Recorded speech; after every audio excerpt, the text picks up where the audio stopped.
Na, hogy telik 2026? Én ma kincsvadászatra mentem, tarts velem! Az év első régiségvásárát nem hagyhattam ki, még akkor sem, ha mindössze 3 órát aludtam, teli hold.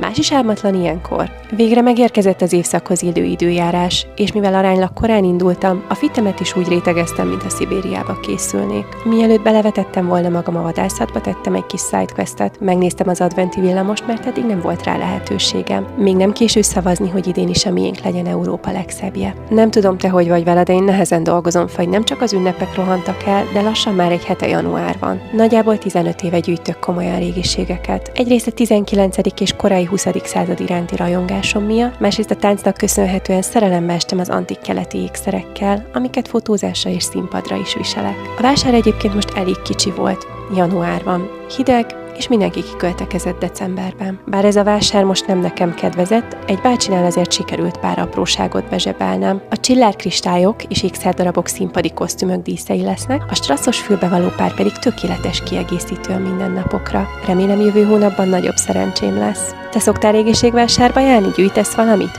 Írd meg nekem kommentben.